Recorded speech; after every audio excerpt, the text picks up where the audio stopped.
Dear friends, আপনারা নিশ্চয়ই ভালো আছেন।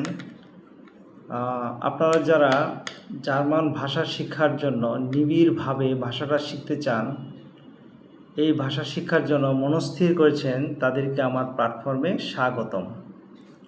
আপনারা হয়তো জেনে থাকবেন জার্মানিতে Ausbildung visa, opportunity card, family visa ইত্যাদি ভিসার জন্য আপনাকে জার্মান ল্যাঙ্গুয়েজটা শিখতে হবে। সেজন্য কিছু কিছু ক্ষেত্রে বিশেষ করে আউসবিল্ডিং পাওয়ার জন্য আপনাকে B1 পর্যন্ত কমপ্লিট করতে হবে। B1 পর্যন্ত আপনাকে কোর্স কমপ্লিট করে গতি ইনস্টিটিউটে পরীক্ষা দিয়ে আপনাকে সার্টিফিকেট অর্জন করতে হবে।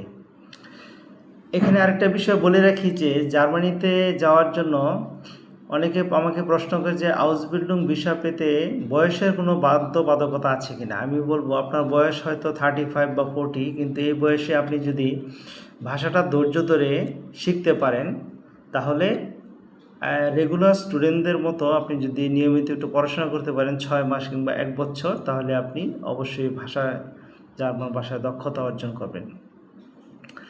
আপনারা হয়তো জেনে থাকবেন আমাদের দেশেও এই তৃতীয় ভাষার গুরুত্ব অনেক বাড়ছে। বিশেষ করে French, German, Japanese, Korean, Portuguese এসব ভাষায় তৃতীয় ভাষা হিসেবে সরকার পাঠ্যপুস্তকে তৃতীয় ভাষা অন্তর্ভুক্ত করার পরিকল্পনা করছে। তাহলে আপনাকে একটা বিষয় মনস্থির করতে হবে, যে কোনো ভাষায় বা স্কিল অর্জন করতে হলে তাহলে আপনি নিয়মিত যদি রেগুলার পড়াশোনা করেন তাহলে অবশ্যই নিজেকে দক্ষ হিসাবে গড়ে তুলতে পারবেন।